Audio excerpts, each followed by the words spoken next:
बातमी cricket world cup मधनं दक्षिण आफ्रिकेनं T20 वर्ल्ड कपच्या फायनलमध्ये दिमाखात धडक दिली आहे।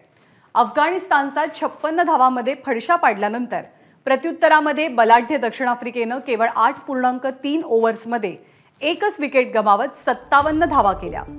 अंतिम फेरीमध्ये दक्षिण आफ्रिकेचा सामना आज होणाऱ्या भारत विरुद्ध इंग्लंड या दुसऱ्या उपांत्य सामन्यातल्या विजेत्यासोबत होणार आहे। अफगाणिस्ताननं खरं तर या टुर्नामेंटमध्ये सनसनाटी पद्धतीनं विजय मिळवलेले होते। ऑस्ट्रेलियावरती त्यांनी मात केली, दिमाखात सेमीफायनलमध्ये प्रवेश केला, पण फायनलमध्ये जाण्याचं अफगाणिस्तानचं स्वप्न भंगलेलं आहे।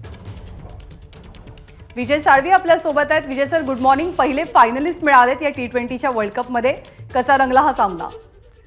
ज्ञानदा, खऱ्या अर्थानं एक नवा इतिहास घडला असं मला पहिल्यांदा सांगावं लागेल। एक सच्चा क्रिकेट रसिक या नात्यानं, एक भारतीय म्हणून आपल्याच आशियातला एक छोटा भाऊ अफगाणिस्तान एक प्रगती करत होता ते पाहत होतो आपण। पण त्याच वेळी एक क्रिकेट विश्वातली नवी घडामोड जी कदाचित माझ्या क्रीडा पत्रकारितेपासून सुरू झाली होती।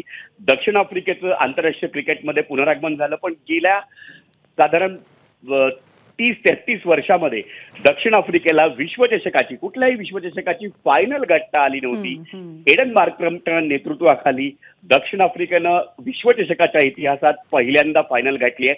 त्यामुळे हाही एक इतिहास आहे आणि ही सेमीफायनल खरोखर एकतर्फी ठरली। याचं कारण म्हणजे दक्षिण आफ्रिकेचं जबरदस्त आक्रमण।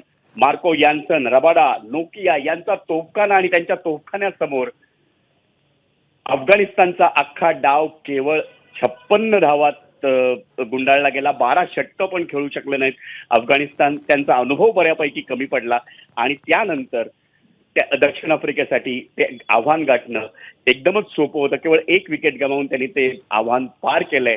आता आपल्याला सगळ्यांना प्रतीक्षा आहे ती दुसरी सेमीफायनल भारत जिंकतो का, कारण भारत आणि इंग्लंड हा सामना आजच होणार आहे आणि भारतीय वेळेनुसार रात्री 8 वाजता। ज्ञानदा, बरोबर आहे। आता एक्साइटमेंट टीम इंडियाच्या लढतीची आहे आणि तुम्ही म्हणालात त्याप्रमाणे की दक्षिण आफ्रिकेला चोकर्स नावानेही संबोधलं जातं की ऐन वेळेला काहीतरी गडबड होते, फायनलमध्ये जाण्यापासून अडथळे येतात।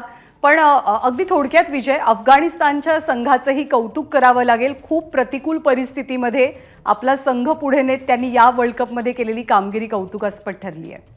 नक्कीच अफगाणिस्तानचं सगळ्यात प्रचंड कौतुक करावं लागेल, कारण 2010 साली पहिल्यांदा T20 विश्वचषक खेळले, 2017 साली कसोटी त्यांना दर्जा मिळाला।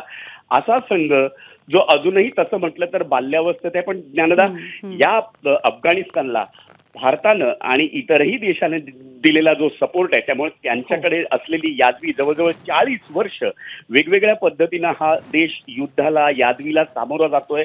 अजूनही त्यांच्याकडे प्रश्न सुटलेले नाहीयेत, पण ते प्रश्न सुटलेले नसताना त्यांना जो एक आधार मिळाला आहे ना तो खेळाचा आहे आणि तो खेळ कदाचित क्रिकेट आहे आणि त्या क्रिकेटच्या माध्यमातून हा देश म्हणून प्रगती करताना आपल्याला दिसतो आणि त्याचं 2020चा फॉर्मॅट हा त्यांचा हक्काचा बनलाय हे या विश्वचषकानं दाखवून दिलंय। ज्ञानदा, धन्यवाद विजय सर या माहितीबद्दल। एबीपी माझा, उघडा डोळे बघा नीट।